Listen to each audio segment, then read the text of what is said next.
Welcome back to Goodfellas Garage, ladies and gentlemen. Today I want to talk about 5 things that tire kickers and time wasters say when they try to buy a car. Let's get started.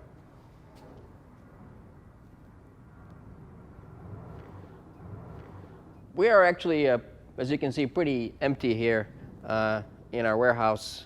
The market is on fire, so we've been selling cars. I haven't, this thing is in pretty much every single video. I haven't advertised it, I haven't had the time to do it, and for some odd reason, I really hate this car. I don't know why it's here. I don't want it here, but it's been sitting in this corner for a while. I haven't listed it anywhere, but it's an electric smart car. I don't know. I'm gonna make this my backdrop just because I hate this car so much. I don't know why. I'm just a hater, man. But this freaking thing has a range of like 50 miles. I can't even take it home. If I live like 35 miles away, if I take it home, I can't make it back because I need to charge it in between. So anyways, this list of 5 things that tire kickers and time wasters say, it's something that pretty much applies to every used car dealership or new car dealership. And I was in a car business years ago, or over a decade ago, and it was the same thing then and it's the same thing now. And if you are thinking of becoming a used car dealer or going into the car business, this is something that you should be prepared for, and you can't get irritated, you can't get annoyed by stuff like this, and some of this stuff is hilarious, and what I'm about to tell you, you might think I'm making this up, but I'm not, because this happens on a daily basis. Every single day, somebody comes in and says some of the stuff, and you just question like what's going on. And this only applies to people who are not serious about buying a car.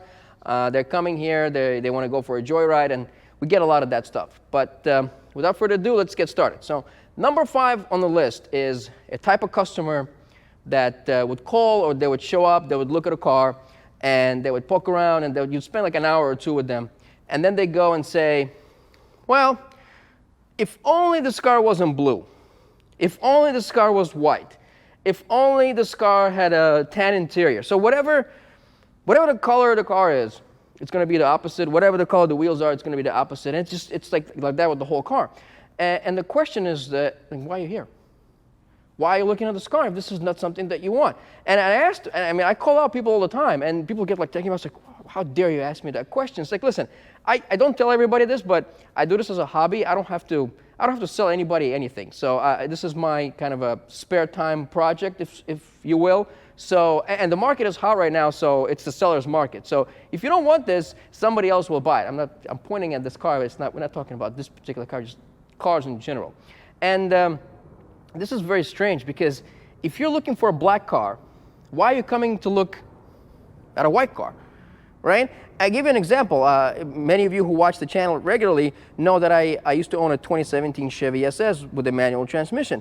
And I spent a year looking for that car. Why? Because I was looking for a silver car with a manual transmission and no sunroof, okay? And at the time, I didn't know what the numbers were. General Motors hasn't released the statistics yet, the production numbers. And it turned out after I found one, it turned out after I found the car, the General Motors released the numbers for 2017, and there were only 6 cars. There were only 6 cars optioned, or lack of options, the way I wanted them. Okay, and I didn't go look at black cars. I didn't go look at orange cars or yellow cars. I was looking for a silver car. Why would I go look at a black car if I don't want a black car? So again, it applies to people who are not really serious about buying a car, and they might think that, well, just because I'm looking for a black car and you have a white car, you're going to give me a better price. Like, no, that's not going to happen. Go find a black car. So that's number 5. Number 4 on the list is this is a good one. This is a funny one. Somebody would walk in, right, and it happens frequently. 2-3 times a week, somebody comes in, and let's say they're looking at this BMW, right? Let's say it's $100,000. So like, okay, they look it over, they poke holes in it, whatever, this and that, and then they go, let's take it for a test drive. It's like, okay, are you seriously interested in buying this car? Yeah. I'm seriously interested in buying it. How are you gonna pay for it? Oh, I'm gonna put $1,000 down. It's like, oh, so. You're gonna put $1,000 down on a $100,000 car. Yes. Like, how are you gonna? What about the rest? Oh, I'm gonna finance the rest. And sir, what is your beacon score? Oh, it's a 550. Like, okay. See that right there? It's called a door. Get the fuck out of here. And it happens more often than you think. I'm telling you, every couple of days somebody walks in here. It's like, dude, You can't afford a Kia. They'll kick you out of a Kia dealership. You're looking at a $300,000 Ferrari and you want to put $1,000 down, and I don't understand where this is coming from. Like, it doesn't say buy here, pay here anywhere, but just people just assume that they can just walk in there with their stimulus check and here's your $1,000 or $1,400, and then you're going to drive away in a Ferrari. And it happens a lot with the smaller dealers because everybody wants to come in here for joyrides. With the bigger dealers, they would not let you. You're not test driving a $300,000 Ferrari unless you put like a substantial deposit down. We don't do that here. Again, this is a hobby for me, so I'm trying to create a different buying experience. I don't pressure anyone to buy anything. I don't pressure anyone into anything. I don't take deposits from people. It's like, if you're seriously interested, we'll go for a ride. But I have to pre-qualify you somehow. I have to make sure that you're not going to take a $300,000 Ferrari, crash it, and then I'm get stuck holding the bill. So that's number 4. Number 3 on the list are the guys who complain about taxes. Yes. If you are a Florida resident, okay, or if you are an out-of-state resident that comes to pick up the car in person in Florida, you have to pay sales tax. And if you're a Florida resident who is going to obviously register the car in the state of Florida, you have to pay registration, taxes, and fees and whatnot. And you wouldn't believe how many people complain. It's like, well, I don't want to pay tax. Like, well, I'm sorry. It's state law. Like, what do you want me to do about it? If you don't like the way the state law works, petition or vote the legislature out, vote you people in they're gonna waive the taxes. I'm sorry, I have to collect that. Like, when you go to Walmart and you buy a carton of milk, do you argue with the clerk that you have to pay sales tax? Like, you fight with the people at Target when you buy shoes that you have to pay sales tax? No, I gotta collect it. I'm a retailer. I gotta collect sales tax. And I got to send it to the Department of Revenue. Every month I have to send them, a check. So they reach their hands, like, come on, give me my money. So it happens. I don't know, for some reason with used car dealers, people don't want to. It's like, I don't want to pay tax. Like, okay, well then, I can't give you the car. It's like, well, you're not going to. It's like, no, I can't. Like, I have to collect it. It is so strange, but that's just the way it is. And that's number 3 on the list. Number 2 on the list is another one of my favorites. Is when somebody comes in, they look at the car, and they say, well, the other dealer has it cheaper. It's like, oh, they do. Like, okay. And I call them out, and people get like, what? It's like, what dealer? What dealer has it cheaper? And 99.9% of the time, they can't point out a dealership that has the car. They're like, well, I saw it. So I'm like, where did you see it? Show me.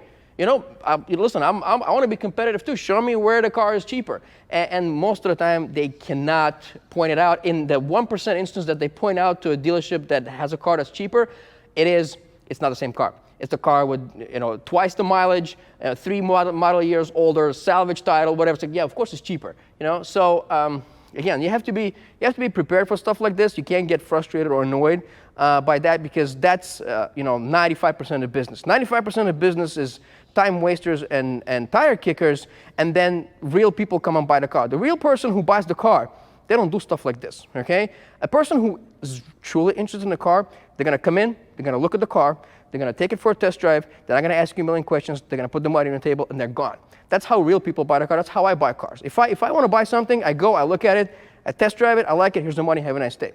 People want to jerk you around and waste your time, that's their bullshit, okay? That's their BS, all right? So that's number 2 on the list.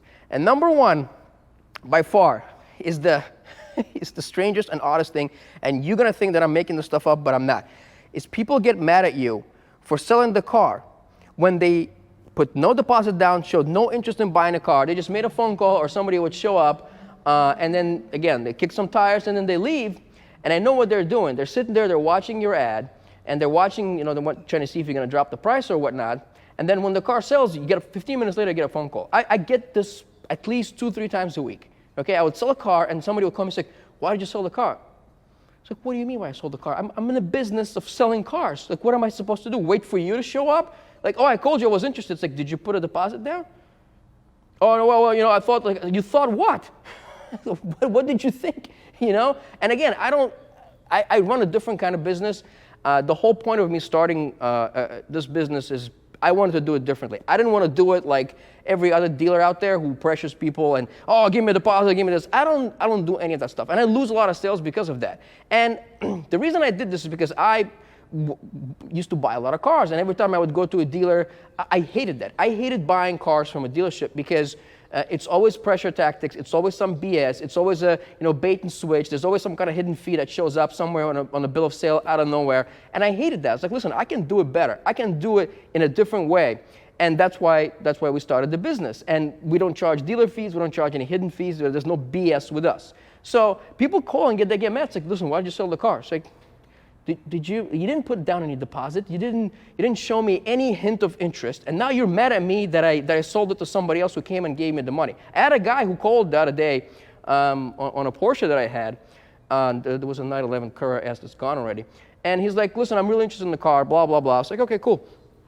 And he's like, I don't want you to sell it to anybody. It's like, listen, I can't hold the car for you unless I have something. I need a deposit, and I will hold it for 5 days, 5 business days, and then if you send the rest of the payment, the car is yours. If not, you forfeit your deposit, because I can't. I have people who might be interested in the car, and I have to turn them away if I have a deposit. So the guy goes, no, I'm not going to put a deposit down, but I want you to call me when you have somebody else on the car. I was like, that's not going to happen, dude. It's like, so what do you want me to do? Like, when someone shows up with money standing here, you want me to tell that guy, oh, hold on a second, I have some guy that's somewhere else waiting for me to call? It's like, it's not going to happen. The car's going to be sold. You want it, that's it. And it happens very often. People call and they get upset that I sold the car from under them when they did nothing to hold the car. So these are my kind of 5 funny things, 5 pet peeves that deal with used car sales. And that's the video for today. Thanks for watching.